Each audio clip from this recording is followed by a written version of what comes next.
बस आज स्टार्ट करेंगे यूनिट 5। और यूनिट 5 जो है वो आपके पास है क्वाड्रेटिक इक्वेशन। इससे हम फेमिलियर हैं।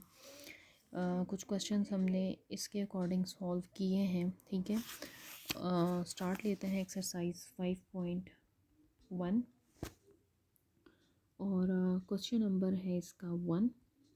हमने यूज़ करना है फैक्टराइजेशन मेथड। तो क्वेश्चन नंबर 1 हमारे पास है x² minus 4x minus 12 is equal to 0। अब इसमें होता क्या है कि इस तरह के जो क्वेश्चंस होते हैं, ठीक है, सबसे पहले तो हम देखते हैं कि इसमें कोई कॉमन पूरी इक्वेशन में से निकल रहा है तो वो हम एक साइड पे कर लेते हैं। अगर कॉमन नहीं निकल रहा होता तो फिर हम इसका mid term break formula use करते हैं, जो कि हम ऑलरेडी कर भी चुके हैं पिछले लेक्चर्स में। अब जो मिड टर्म ब्रेक है वो आपके पास, आप मिड टर्म ब्रेक किस तरह से लेते हैं उसके लिए कुछ आपके पास प्री रेक्स होने चाहिए। प्री रेक्स ये हैं कि इक्वेशन आपके पास इस फॉर्म में लिखी हुई हो कि जो पावर है, ठीक है, एक्सपोनेंट का जो पावर होता है वो आपके पास पहला स्क्वायर में हो, एक एक्सपोनेंट की पावर 1 में हो और एक एक्सपोनेंट की पावर 0 हो। जब इक्वेशन आपके पास इस फॉर्म में होगी तो तब आप उसका mid term break formula use करते हैं। या ये वाला जो जब इक्वेशन इस फॉर्मेट में होती है तो वो आपके पास क्वाड्रेटिक इक्वेशन होती है बेसिकली। ठीक है, इस वक्त ये मेरे पास क्वाड्रेटिक इक्वेशन है और इस क्वाड्रेटिक इक्वेशन पे मैं अब मिड टर्म ब्रेक अप्लाई करने जा रही हूँ। ठीक है, तो स्टार्ट लेते हैं। पहला काम हम ये करते हैं कि इक्वेशन को असेंडिंग या डिसेंडिंग ऑर्डर में लिख लेते हैं। ठीक है, लेकिन उमूमन हम इसको डिसेंडिंग ऑर्डर में लिखते हैं। पहले x की पावर 2 है, देन x की पावर 1 है और लास्ट में x की पावर 0 है। अब मिड टर्म ब्रेक अप्लाई करने का रूल क्या होता है कि जो फर्स्ट टर्म है और जो लास्ट टर्म है आप उनको कर लेते हैं, उनका लेते हैं प्रोडक्ट। ठीक है, रूल लिख लें कि फर्स्ट और थर्ड टर्म का हम लेते हैं प्रोडक्ट। ठीक है, यानी कि यहाँ पे इसके पास, इसके साथ जो आपके पास कोफिशेंट है दैट इज़ 1, साथ x² है और लास्ट टर्म इज़ माइनस 12, तो it will be equal to minus 12x²। ठीक है, इसी तरह से जो मिड टर्म है उसको हम ऐसे ब्रेक करेंगे कि जब आप उसको प्लस या माइनस करें तो आपके पास आए मिड टर्म वैल्यू। ठीक है, और जब आप उन्हीं दो टर्म्स का प्रोडक्ट लें तो आपके पास जो फाइनल टर्म है प्रोडक्ट की वो आए। ठीक है, यानी कि 12x² आए। तो अब हम क्या करेंगे कि इसको लिखने का तरीक़ा ये है, हमें चाहिए 12x², ठीक है, एज अ प्रोडक्ट, और जब हम इसको प्लस माइनस करें तो 4 माइनस 4x आए। तो इसको मैं ऐसे लिख लेती हूँ कि अब मैंने देखना है कि 12 किसके टेबल में आ रहा है। 12 1s are 12, 6 2s are 12, 3 4s are 12। ठीक है, यानी कि आप वो वाले फैक्टर्स बना लें पहले अपने पास रफ में जो कि 12 के टेबल में आ रहे हैं। तो ये मेरे पास वो टर्म्स हैं जो 12 के टेबल में यूज़ हो रही हैं। अब मैंने इसे अपने अकॉर्डिंग ऐसी वैल्यू पिक करनी है कि जब मैं उनको दो वैल्यूज़ को प्लस माइनस करूँ तो वो माइनस 4x बने और मल्टीप्लाई करूँ तो 12 बने। ठीक है, तो यहाँ पे ये बन तो ये 12 सारी फैक्टर्स में से बन रहा है, लेकिन मैंने प्लस माइनस को देखना है। तो अगर मैं इस लास्ट टर्म को लूँ, ठीक है, मुझे चाहिए -4x। तो अगर ये लास्ट टर्म को लूँ तो 4 और 3 को ऐड करूँ तो ये बनता है 7, अगर माइनस करूँ तो 1 बनता है। ठीक है, तो ये हमारे किसी काम का नहीं है। अब मैं सेकंड टर्म को ले लेती हूँ। एक है मेरे पास 6, दूसरा है मेरे पास 2, तो अगर मैं 6 में से 2 को माइनस करती हूँ तो ये बनता है मेरे पास 4x।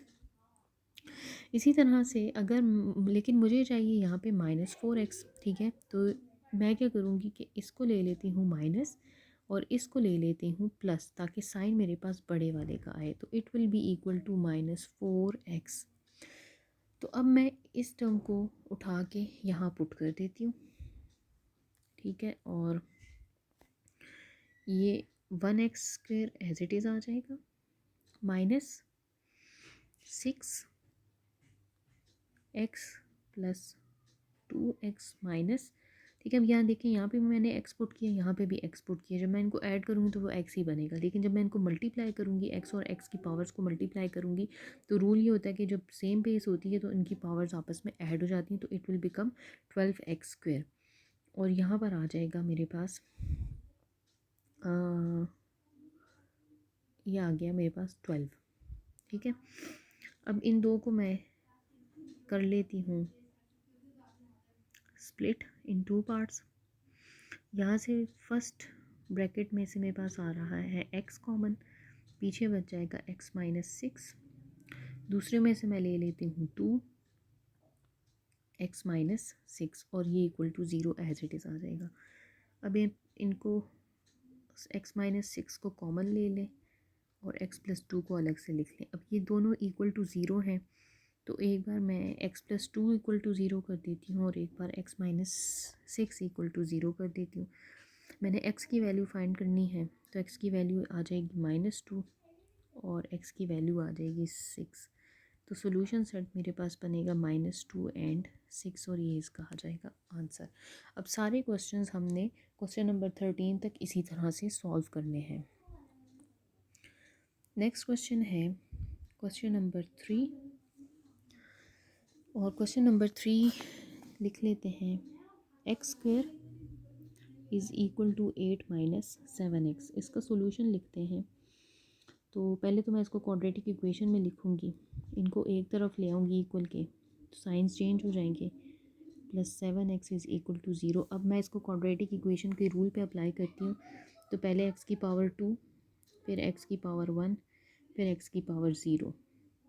अब मैं ले लेती हूँ इनके मिड टर्म ब्रेक।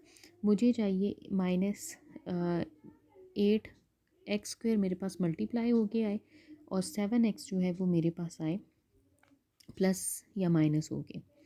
तो 8 1 8 होता है और 2 के साथ जो है ये नहीं हो रहा, तो मैं सिंपल इसको ये करूँगी कि ये वैसे ये 4 और 2 हो जाएगा, 4 and 2 इज़ इक्वल टू 8, ठीक है। लेकिन 4 और 2 को जब मैं प्लस माइनस करूँ तो मेरे पास 7 नहीं आता, तो मैं ऊपर वाली टर्म को ही कंसिडर करूँगी। अब मैं ये लिख लेती हूँ कि x²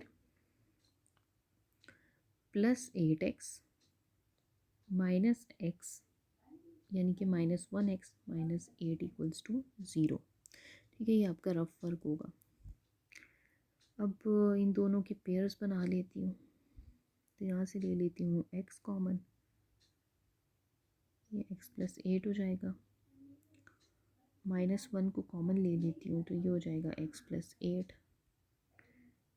x - 1 × x + 8 is equal to 0। तो एक बार x की वैल्यू 1 आ जाएगी और एक बार x की वैल्यू आ जाएगी -8। तो सॉल्यूशन सेट आपके पास बनेगा 1 and -8। क्वेश्चन नंबर 3 है। अच्छा, क्वेश्चन 3 हो गया 4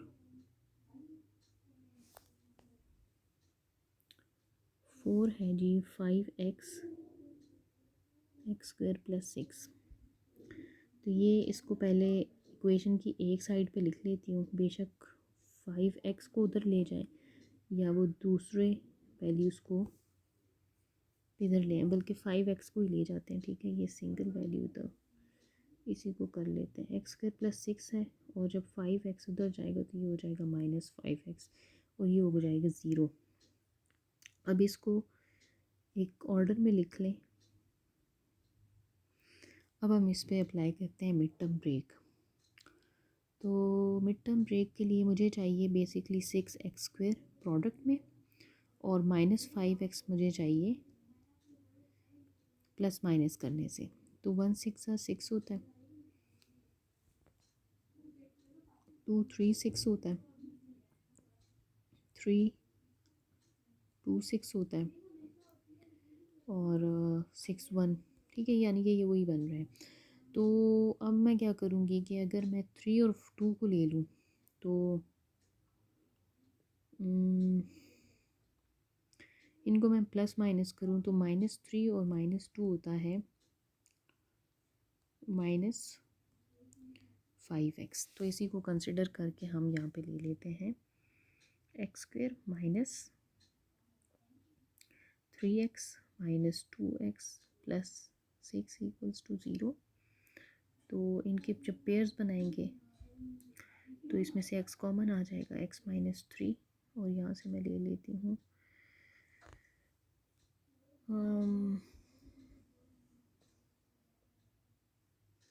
अच्छा x -3 माइनस माइनस प्लस हो जाएंगे। तो एक बार x की वैल्यू 2 आ जाएगी और एक बार 3 आ जाएगी, तो सॉल्यूशन सेट बनेगा 2 एंड 3।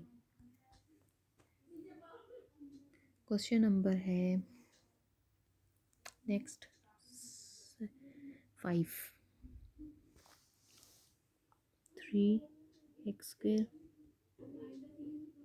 प्लस 8 = 0। तो फर्स्ट और लास्ट टर्म को जब हम मल्टीप्लाई करते हैं तो ये 24x² हो जाएगा, यानी कि जब मैं प्रोडक्ट लूँ तो मेरे पास 24x² आए और प्लस माइनस करूँ तो -10x आए। तो वो कौन सी टर्म्स होंगी? 1 और 24 का आंसर आता है 24, 2 और 12, 2 × 12 24 होते हैं, 3 8 24 होता है। ठीक है, और 6 4 भी 24 होता है। यानी कि मैं इसको अगर ऐसे लिख लूँ, ये इसको एक ऑर्डर में लिख लिया करें, तो 4 और 6 जो है वो 24। तो अब इसमें से मैं अपने मतलब का देखूँगी कि -10x किससे बन रहा है। तो अगर मैं ले लूँ -6 और -4, तो -6 और -4 को जब मैं मल्टीप्लाई करूँ तो मेरे पास आ जाएगा 24x प्लस 24x, और ये आ जाएगा -10x। तो ये यही कंसिडर कर लेते हैं 3x²।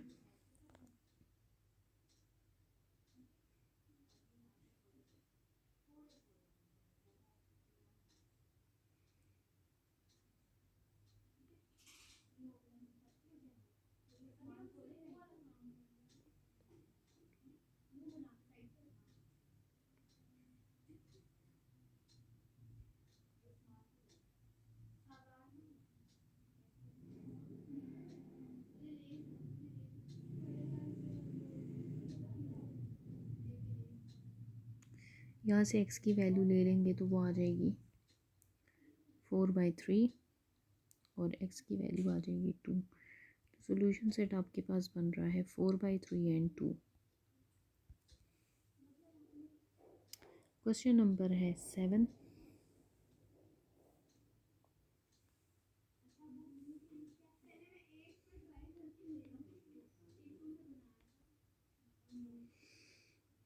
इसका हम बनाएंगे क्वाड्रेटिक इक्वेशन।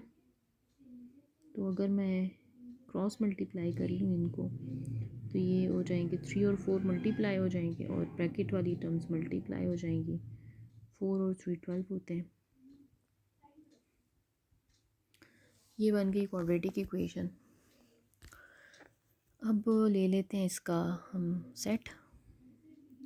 मुझे चाहिए 12x² और x। तो 12 और 1 12 होता है और 2 6 12 होता है और 3 और 4 मुझे चाहिए प्लस x। ठीक है, तो अगर मैं 4 और 3 को माइनस करूँ तो 4 - 3 होता है वो 1, यानी कि 1x। 4x और 3x को जब मैं मल्टीप्लाई करूँगी तो 12x² बन जाएगा और जब माइनस करूँगी तो 1x बन जाएगा। X square plus 4x minus 3x minus 12।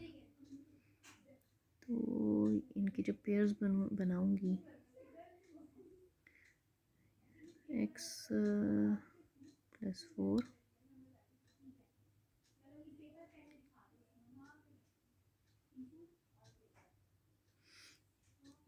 अच्छा, मैं जब माइनस लूँगी तो यहाँ पे आ जाएगा प्लस, क्योंकि प्लस माइनस माइनस होता है। ठीक है, तो x माइनस 3 और x प्लस 4, तो एक बार x की वैल्यू 3 आ जाएगी और एक बार x की वैल्यू आ जाएगी माइनस 4।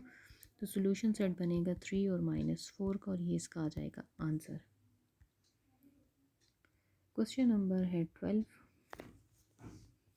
बहुत ही इजी क्वेश्चन है। 2x प्लस 1 और 5x माइनस 4 इक्वल्स टू 0। तो 2x प्लस 1 इक्वल टू 0 और 5x माइनस 4 इक्वल टू 0। तो मुझे x की वैल्यू चाहिए, -1 हो जाएगी और 5x की वैल्यू हो जाएगी 4। -1/2 4/5, तो सोल्यूशन सेट आ जाएगा एक बार -1/2 और एक बार आ जाएगा 4/5, और ये इसका आंसर होगा। क्वेश्चन नंबर है 13, 4x 3x minus 1 minus 2 2x minus 1 5x plus 1। तो सॉल्व करते हैं। पहले ब्रैकेट की टर्म्स को, 4 और 3 12 हो जाएगा।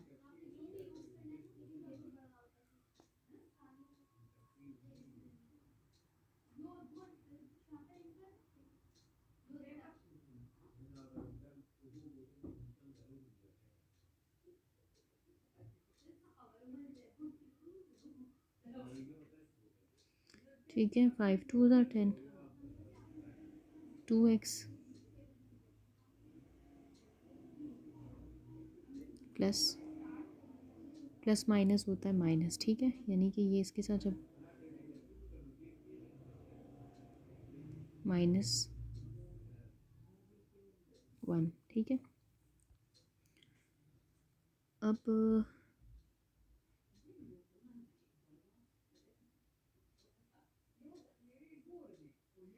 ये जब होंगे ऐड माइनस, तो -3x हो जाएगा -1। अब सारी टर्म्स को इक्वल के एक तरफ ले जाएं,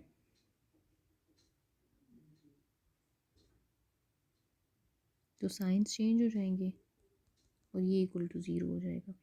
अब लाइक टर्म्स को एक जगह लिख लें, प्लस माइनस कर लें, तो ये हो जाएगा 2x², ये और ये हो जाएंगे -1x, -2 + 1 हो जाएगा -1। अब ये क्वाड्रेटिक इक्वेशन के फॉर्म में आ गई। अब हम इनके फैक्टर्स बना लेते हैं। मुझे चाहिए 2x² और प्लस माइनस करूँ तो -1 आए, -1x आए। तो अगर मैं 2x में से माइनस कर दूँ x को, तो मेरे पास -1x आ जाएगा। ठीक है, अब इसमें से कॉमन ले लेते हैं 2,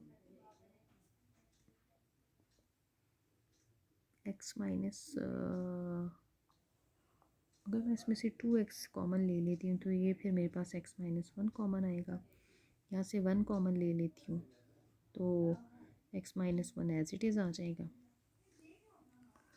और ये हो जाएगा 2x + 1, ये हो जाएगा x-1। अब x x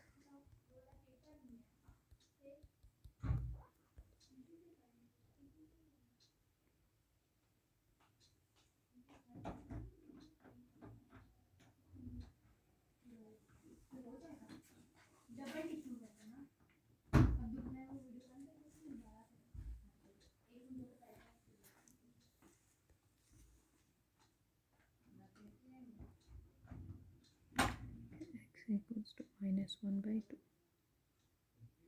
equals to 1। Solution set आपके पास आ जाएगा -1/2 और 1। ये इसका आ जाएगा जी आंसर।